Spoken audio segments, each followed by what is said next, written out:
Bismillahirrahmanirrahim. Assalamualaikum warahmatullahi wabarakatuh.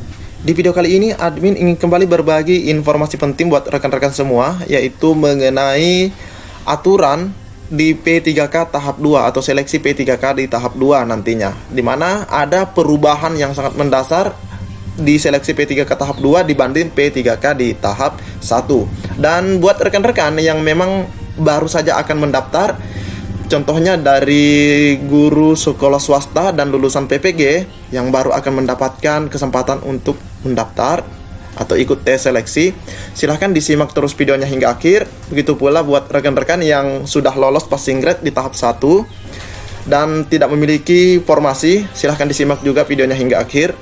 Dan admin tekankan bahwa informasi yang admin sampaikan ini dikhususkan buat rekan-rekan yang memang belum tahu aturannya. Tapi jika teman-teman sudah mengetahui aturannya, silahkan abaikan videonya. Dan sebelum kita lanjut ke informasi intinya, buat rekan-rekan yang baru saja menemukan channel ini, silahkan tekan tombol subscribe. Jangan lupa aktifkan lonceng notifikasinya, agar rekan-rekan tidak ketinggalan dengan info-info terupdate atau terbaru setiap harinya dari channel ini, teman-teman ya. Jika sudah, admin ucapkan terima kasih. Dan kita lanjut ke info intinya. Nah, informasi intinya yaitu mengenai aturan seleksi P3K di tahap 2, teman-teman ya. Yang pertama, kelulusan P3K tahap 2 masih mengacu pada Permenpan RB 1127 dan 1169 sebagaimana yang pernah diterapkan di seleksi P3K di tahap 1. Nah, jadi yang teman-teman harus pahami adalah di mana di Permenpan RB 1127 ini kita ketahui bersama nilai ambang batas itu misalnya untuk PGSD 320, teman-teman ya. Jadi 320 untuk PGSD nilai ambang batas kompetensi teknisnya, dan 130 sosiokultural dan manajerialnya. Wawancaranya tetap 30. Namun kita ketahui juga bahwa ada perubahan, teman-teman ya. Ada perubahan di Kepmenpan RB terbaru yaitu 1169 ini, di mana Menteri Pan RB sudah menurunkan nilai passing grade. Bahkan yang berusia 50 tahun ke atas itu sudah mendapatkan nilai afirmasi 100% di kompetensi teknis yang sama dengan yang memiliki cerdik. Tapi mereka tetap harus mencapai ambang batas sosiokultural manajerial sebesar 110 dan wawancara 20. Namun untuk yang di bawah 50 tahun tetap harus mencapai sosiokultural dan manajerialnya 130, wawancaranya tetap 24. Namun ada penurunan di seleksi kompetensi teknisnya. Yang tadinya 320 akan berubah menjadi 270. Dan selanjutnya, penentuan kelulusan berdasarkan nilai ambang batas kategori 1, 2, dan 3. Nah, untuk peserta yang di tahap 1 pastinya sudah memahami mengenai kategori ini, teman-teman ya. Apa yang dimaksud kategori 1, kategori 2, dan kategori 3. Nah, di mana teman-teman harus pahami bahwa di kategori 1 itu penentuan kelulusannya masih berdasarkan dengan Permenpan RB yang 1127 ini. Nah, jika masih ada sisa formasi, maka nilai penentuan kelulusan akan berdasar pada Permenpan RB 1169. Namun teman-teman harus pahami bahwa Permenpan RB di 1169 untuk kategori 2 ini dikhususkan untuk yang berusia 50 tahun ke atas. Jadi kategori 2 itu khusus 50 tahun ke atas, dan di kategori 3 ini dikhususkan buat rekan-rekan yang berusia di bawah 50 tahun, yang mana nilai ambang batasnya sudah diturunkan untuk kompetensi teknis, namun sosiokultural, manajerial, dan wawancara tetap sama. Yang ketiga, peserta yang lulus PG tanpa formasi bisa menggunakan nilainya di tahap 2. Di tahap 2, teman-teman ya, ini berdasarkan apa yang disampaikan oleh Ibu Nunu atau Prof Nunu pada live streaming beberapa hari yang lalu. Namun yang perlu dipahami bahwa mekanisme penggunaan nilai di tahap 2 ini adalah Nilainya bisa digunakan jika formasi yang dipilih itu sama dengan yang di tahap 1.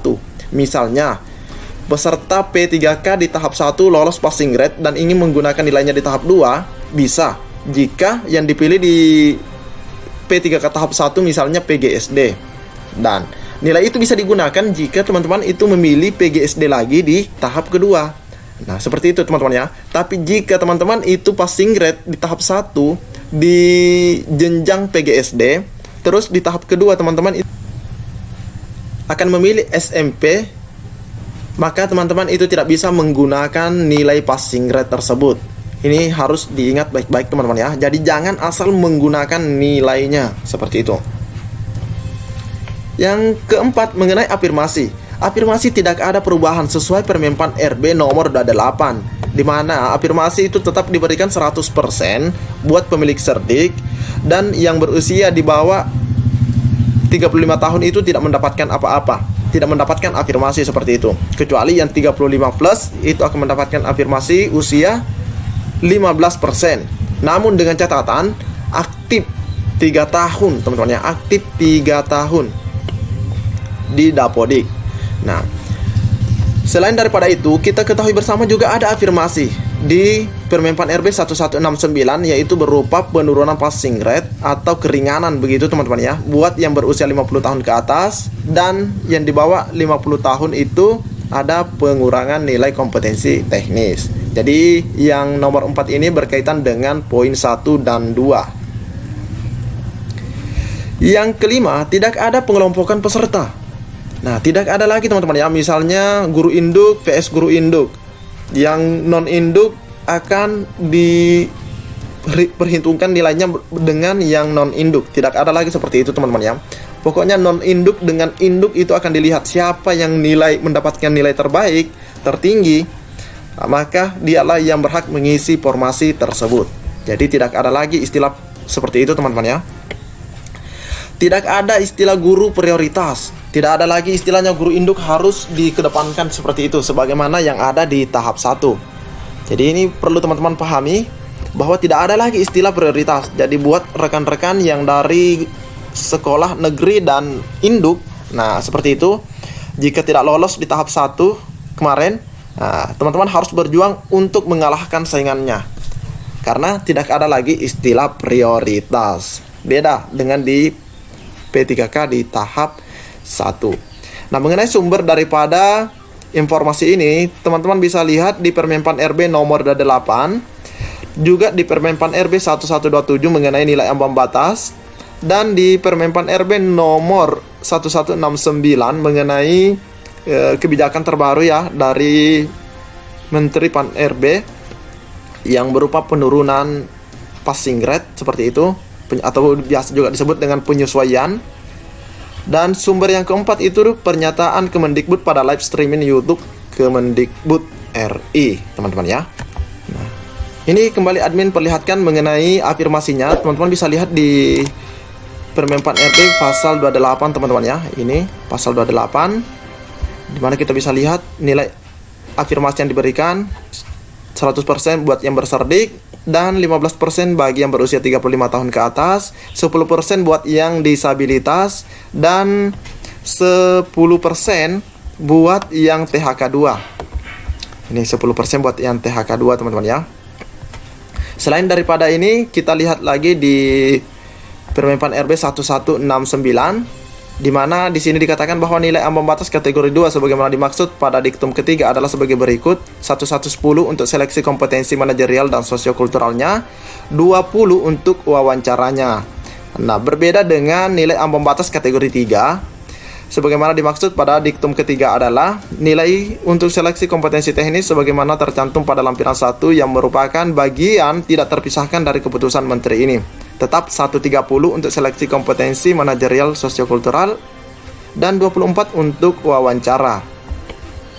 Dan jadi inilah contoh nilai ambang batas berdasarkan kategori 1, kategori 2, kategori 3. Nah, kembali admin tekankan bahwa yang di sini ya, yang di kategori 2 ini berlaku untuk yang berusia 50 tahun ke atas. Mungkin cukup sampai di sini informasi yang dapat admin sampaikan di video kali ini. Lebih dan kurangnya mohon dimaafkan. Assalamualaikum warahmatullahi wabarakatuh.